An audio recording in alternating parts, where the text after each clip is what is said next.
पाहुयात पुण्यातील मॉडर्न कॉलेजने आपल्या शैक्षणिक कागदपत्रांची पडताळणी करून प्रमाणपत्र देण्यासाठी टाळाटाळ केल्यामुळे आपल्याला लंडनमधील कंपनीतील नोकरी गमवावी लागली असल्याचा दावा प्रेम बिऱ्हाडे या तरुणाने केला होता आणि सोशल मीडियावर या संबंधीचा व्हिडिओ देखील शेअर केला होता। पुण्यातील मॉडर्न कॉलेजवर प्रेम बिऱ्हाडे या विद्यार्थ्याने सर्टिफिकेट दिलं नसल्याचा आरोप केला होता। मात्र कॉलेजकडून हा आरोप फेटाळण्यात आलाय। आम्ही सगळे सर्टिफिकेट दिले असल्याचं कॉलेज प्रशासनाने म्हटलंय। ना माझ्या हातामध्ये आयडी कार्ड आहे आणि मी ज्या कंपनीत मला नोकरी लागली होती त्या कंपनीच्या बाहेर उभोय। आयडी कार्ड परत करायला चाललोय का तर म्हणजे नोकरी गेली कोणामुळे? पुण्याच्या कॉलेजमुळे। या कंपनीने पुण्याच्या कॉलेजला विचारलं की मी त्यांचा विद्यार्थी होतो का। त्या कॉलेजने सांगितलं नाही आणि त्याच कॉलेजने माझे युनिव्हर्सिटीच्या ऍप्लिकेशनच्या टायमाला मला 2 लेटर ऑफ रिकमेंडेशन दिले होते। मग यावेळेस तिने का नाही सांगितलं? कारण नकोय ना। आपण बोलूयात आपले प्रतिनिधी अभिजित पोते यांच्याशी। अभिजित, प्रेम बिऱ्हाडे या तरुणाने या कॉलेजवर आरोप केलाय, कॉलेजने जबाबदारी फेटाळली आहे, आरोप फेटाळलेत, काय नेमकी माहिती आहे? प्रियंका, या सगळ्या बाबतीत ना आता कॉलेज थोड्या वेळात एक लेटर काढून स्पष्टीकरण देणार आहे, पण जी माहिती हातात येते ना, प्रेम बिऱ्हाडे हा पुण्यातल्या मॉडर्न प्रोग्रेसिव्ह एज्युकेशन सोसायटीद्वारे चालणाऱ्या जी मॉडर्न कॉलेज आहे त्याचा विद्यार्थी होता आणि त्यांनी लंडनमधनं जो व्हिडिओ बनवलाय किंवा जो दावा केला किंवा जो आरोप केलाय त्याच्यात त्याने असं सांगितलंय की त्याची जात जी आहे ती विचारण्यात आली। काही डॉक्युमेंटेशन आपल्याला क्लिअरन्ससाठी लागतात ज्यावेळेस तुम्ही परदेशात शिकायला जातात, तुमच्या करंट कॉलेजमधून ते सगळे डॉक्युमेंट काढावे लागतात। पण बिऱ्हाडे जो व्यक्ती आरोप करतोय ज्याला जॉब गमवावा लागला त्याच्यानुसार त्याला त्याची जात विचारण्यात आली आणि डॉक्युमेंट वेळेत मिळालेले नाहीत आणि हे डॉक्युमेंटेशन कम्प्लीट न झाल्यामुळे त्याला त्याचा लंडनचा जो जॉब आहे तो गमवावा लागल्याचा आरोप त्यांनी सोशल मीडियावर केलेला आहे। आता या सगळ्या प्रकरणानंतर काल जे आरपीआय आठवले गट असतील किंवा आरपीआय खरात गट असतील यांनी देखील मॉडर्न कॉलेजच्या बाहेर एक छोटं आंदोलन केलं होतं। प्रकाश आंबेडकर यांनी देखील या सगळ्यांमध्ये ट्विटरवर त्यांची प्रतिक्रिया व्यक्त केली आहे। पण या सगळ्या प्रकरणी थोड्याच वेळात आता मॉडर्न कॉलेज प्रोग्रेसिव्ह एज्युकेशन सोसायटीतर्फे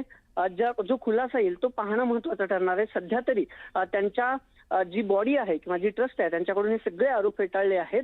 त्यांचे काही इंटरनल कारणं होती म्हणून हे सगळं झाले, विद्यार्थ्याला जात विचारली गेली नाही असा देखील दावा कॉलेज प्रशासनाकडून करण्यात आलाय। पण ऑफिशियली ज्यावेळेस हे सगळं समोर येईल, पण आता सध्या तरी जो आरोप त्या प्रेम बिऱ्हाडेने केलाय त्याच्यानुसार डॉक्युमेंटेशन क्लिअरन्स कॉलेजकडनं झालं नाही आणि म्हणून त्याला तो जॉब गमवावा लागला आणि आता सगळ्यानंतर कॉलेज खुलासा काय करतं हे पाहणं महत्वाचं ठरणार आहे। निश्चितच अभिजित, कॉलेज नेमकं काय खुलासा करते, काय उत्तर देते पाहणं महत्वाचं ठरणार आहे। धन्यवाद आपण दिलेल्या माहितीसाठी। आपल्यासोबत बोलण्यासाठी रिपब्लिकन पार्टी ऑफ इंडियाचे नेते सचिन खरात जी आहेत। सचिनजी, प्रेम बिऱ्हाडे या तरुणाने अतिशय गंभीर आरोप केले आहेत आणि कॉलेजने हे सगळे आरोप फेटाळून लावलेत, काय आपण माहिती सांगाल? मुळात मी बातमी स्वतः सोशल मीडियाच्या माध्यमातून पाहिल्यानंतर मी स्वतः काल पुणे विद्यापीठाचे कुलगुरू माननीय आदरणीय सुरेश गोसावी साहेबांची भेट घेतली आणि त्यांना मागणी केली की या प्रकरणाची सखोल चौकशी करण्यात यावी आणि तातडीने उपप्राचार्य सरदेसाई मॅडम आणि एचओडी लॉलीदास मॅडम यांना तात्काळ निलंबित करण्यात यावी अशी मागणी केली।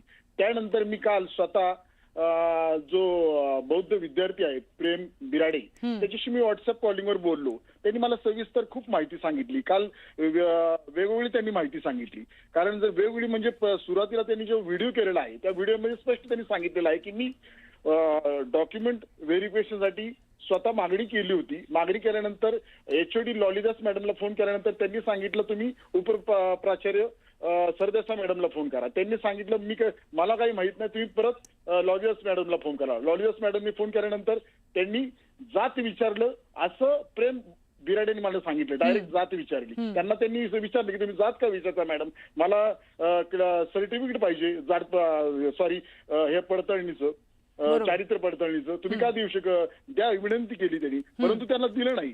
त्यानंतर असं समजतंय की त्यांनी सांगितलं मला रात्री प्रेम बिऱ्हाडेने की गजानन एकबोटे सरांनी जे फेसबुकवर त्यांनी कमेंट टाकली म्हणजे गजानन ज्या मुलांनी प्रेम बिऱ्हाडे नावाच्या मुलांनी पोस्ट जी टाकलेली आहे ती माझ्याबरोबर जातीवाद झाला त्या ठिकाणी त्यांनी गजानन एकबोटेंनी कमेंट टाकलेली आहे। ती कमेंट अशी आहे की तुझं वागणं चांगलं नाही, तुला त्यामुळे तुला देऊ शकत नाही अशी अशी त्यांनी त्यांनी नाही सॉरी ती निवेदिता एकबोटेंनी त्यांनी प्रेस नोट काढली अशी, तुझं वागणं चांगलं नाही, तुला हा. देऊ शकत नाही. परंतु गजानन एकबोटेंनी अशी कमेंट टाकली की कॉलेजचं तू कॉलेजमध्ये कधीच आला नाही, निश्चितच त्यामुळं तू फक्त एक्झामला जायचं असं त्यांनी कमेंट टाकली.